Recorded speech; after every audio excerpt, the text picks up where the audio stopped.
Hello. Hey. Welcome to Toddler with a K. I'm a little sick, that's why I sound like this, but we're going to be reading one of my favorite books, and I have a sneaking suspicion it'll make me feel better.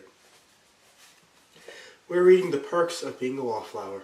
This is the third annual vlog. I've been doing this since 2 summers ago. The last few days of summer, I would read this book and watch the movie. I looked it up yesterday, and it doesn't seem like the movie's available anywhere that I can watch it as of right now. But I'm going to read the book, and then hopefully by the time I finish this book, the movie will be available.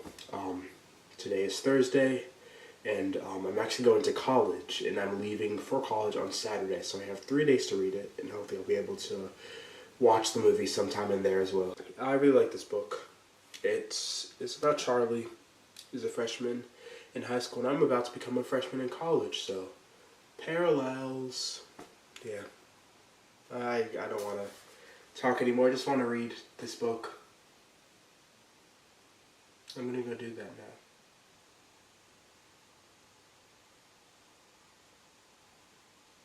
now. Alright, so it's a few hours later and I have finished part 1. I think for this video I'll just come back after every part that I read. It's a pretty short book. There are only 215 pages and part 1 ends on page 39, which is about a fifth through the book. What I'm honestly enjoying the most so far reading this book again is seeing like the different notes that I made the last time I read it. Like I highlighted some sections, I wrote some little things in the margins, and this time around to distinguish my thoughts last time to this time, I am writing like all my new thoughts just in capital letters, or if they're like some quotes that I like, I'm underlining them twice. I feel like there's so many lenses to look at this book from. One is like literature, because Charlie's a big reader and he reads different books in his English class. I was actually planning on trying to film a video reading all the books that he read in his freshman year in my last year of high school. That just did not happen because I was really busy. Maybe I'll try to do it now that I'm like I'm going into freshman year again. I don't know. Maybe. But another thing that's really important in this book is music, because his friends really like music. His sister's boyfriend like sends her or makes her a mixtape like every week or something, and a song from one of those mixtapes is "Asleep" by, I can't remember, the Smiths. Yep. And I listened to that song actually. I think I'm just gonna try to listen to every song like mentioned in this book, and they're just a lyric that I liked. There's another world, there's a better world. Well, there must be, and that's pretty hopeful. There's another song called MLK by U2, which I'm going to probably listen to after I finish this video. But this clip. So yeah, I'm enjoying it. It's really, it just feels, it gives me a sense of like peace and like familiarity, obviously because I read it before. It's a fun book to read, to reread and reread and reread. So yeah, I'm excited. I'll probably be able to finish it today.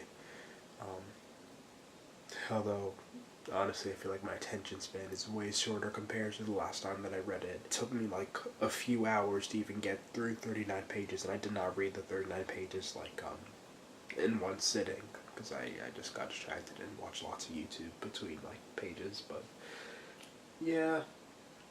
Okay, I'll be back after finish part 2. I think those are all my thoughts. Hey, it's still the same day. I was just feeling a little chilly. That's why I'm wearing something different. But one other note about part 1. There's a quote. "Not everyone has a sob story, Charlie, and even if they do, it's no excuse."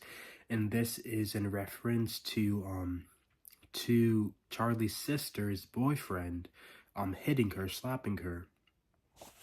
And Charlie was like curious, or he had considered let me just read it. "The one thing I did ask my dad was about the boy's problems at home, whether or not he thought the parents hit their son. He told me to mind my own business because he didn't know and would never ask and didn't think it mattered." This is definitely something I've thought about from time to time, like especially in books, how the author wants us to gain some empathy for a character just because they don't have a perfect backstory or they didn't have a perfect childhood. Like, I think at the end of the day, for the most part, we are in charge of our own actions, and you can't really justify bad behavior by like something bad happening in the past. There are exceptions, obviously, but like nothing is guaranteed 100%. If something happens to you, that does not mean you have to do it to another person.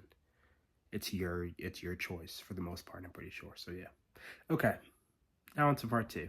It has been a few hours, but yeah, I'll definitely finish this either today or like tomorrow. Okay. I'll stop stalling.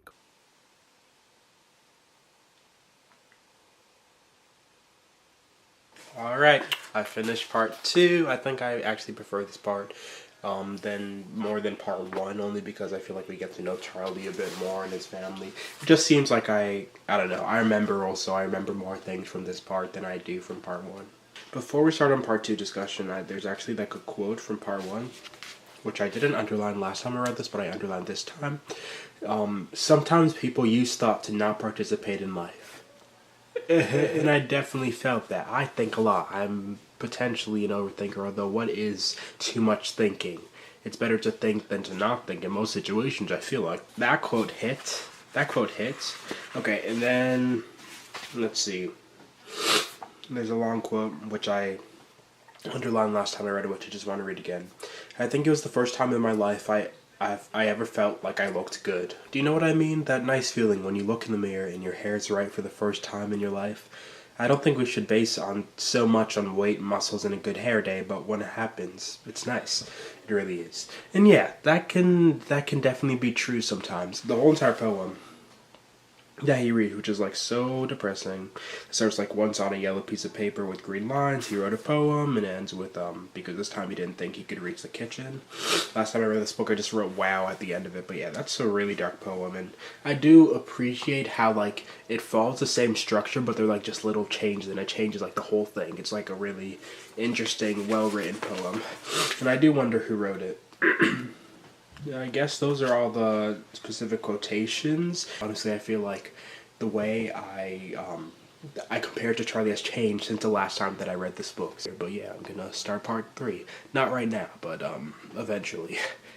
Hi, I almost forgot to do something that I said that I would do, listening to all the songs that were mentioned. So basically Charlie gives a mixtape to Patrick. So I listened to all the songs on that.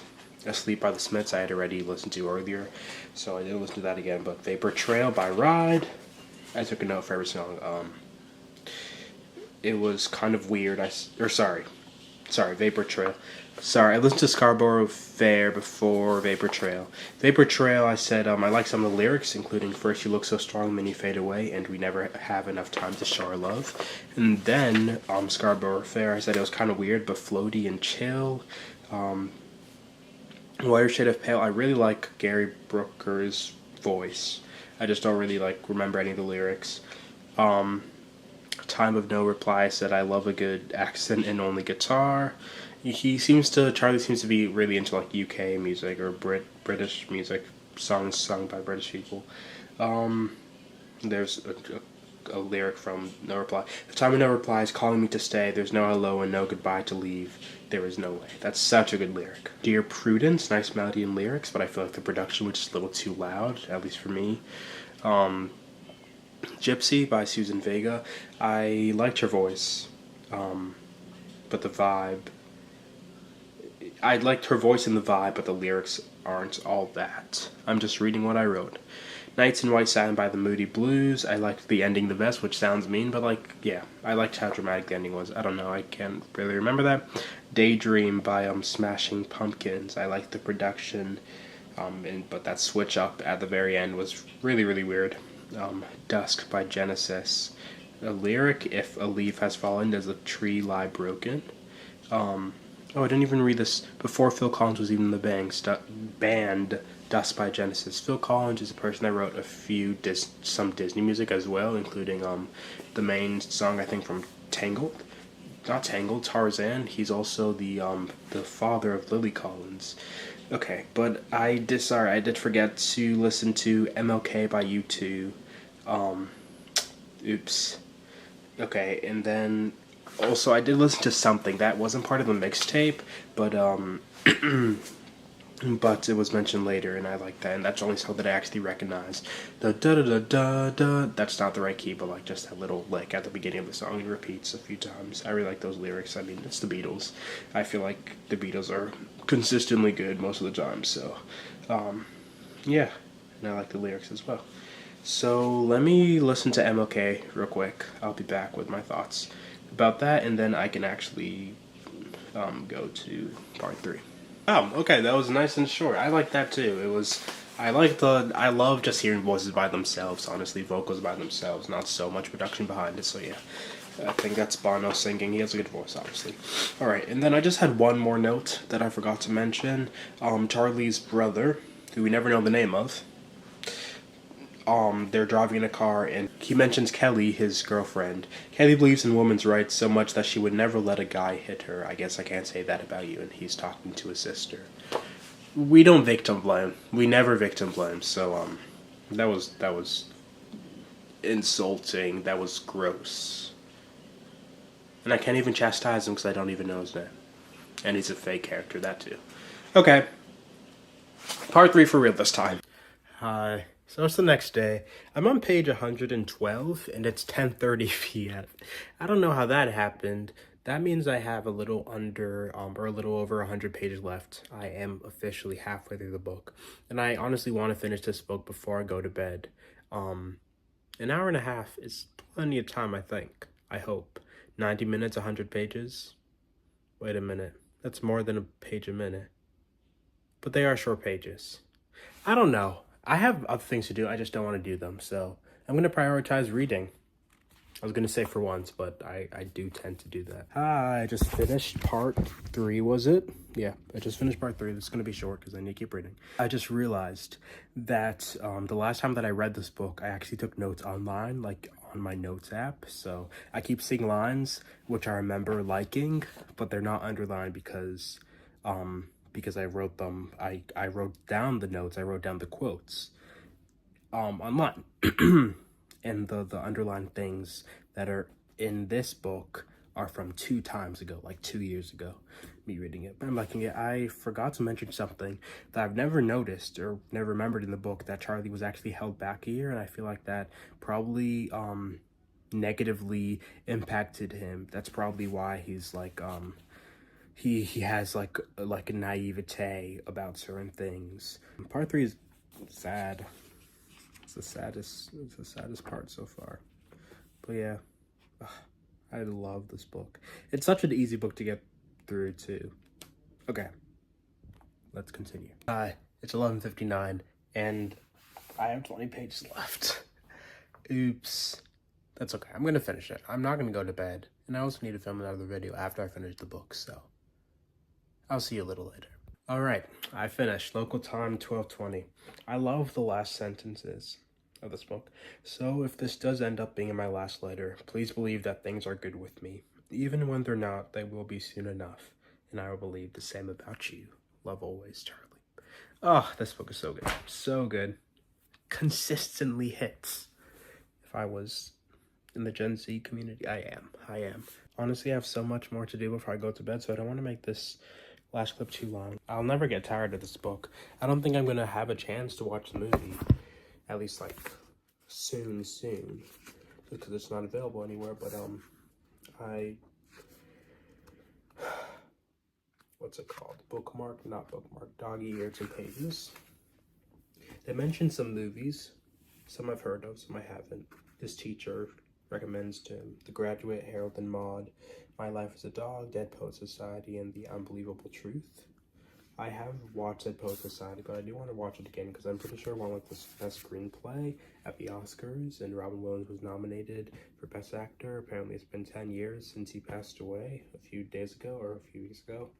I feel like it's a good movie. And then there's a quote, I wonder what it will be like when I leave this place. The fact that I will have to have a roommate and buy shampoo. And I'm doing that same thing today. I'm moving in to college, which is... Whew. I have a song that I wrote at the beginning of my senior year. That started off, there is no way that I'm a senior now. Now I'm a freshman again. The cycle has cycled. There's a song, Another Brick in the Wall. by Pink Floyd that I'll have to take a listen to later because I haven't listened to it now and I don't want to be back after this clip. There's just a nice moment where Charlie's feeling lonely at school, and he approaches someone that has a locker next to him, and he says, "Hey, my name is Charlie." All he said was, "I know." And that's just a great moment, because I feel like at the beginning of this year, for Charlie, no one would know his name. But, like, the person knows. I don't even know how he knows. I guess just because of Charlie participating in things. It's just a nice moment. And we don't even know his name. Like, he has a whole other story. Ugh, Charlie is such a thinker, just like me. And, like, I keep, through this whole entire book, I've just been thinking about the quote that said, like, sometimes thoughts makes you not participate. And I've definitely felt that. I definitely do that sometimes, but I feel like Charlie is a thinker, but he's also at least striving to be a participator. So you can have the best of both worlds. I can't wait to read this book next year. And I guess that's it. Thank you for watching. Anything else? I don't think so. Just a nice book. It's just a nice book. And it's so cool how I can read a book a million times. And if it's a good enough book, I'll still find little nuggets that I never noticed before. I was actually editing my Dear Evan Hansen video. And I said that, like, I've experienced this story so many times, it gets boring, but, like, this book will never get boring to me. I think if it's a good book, it'll never get boring. Funnily enough, the author of this actually directed the Dear Evan Hansen movie, but, the writer of this, author, I said author, okay. Thank you so much for watching. I'll see you next year at the latest, but probably before that.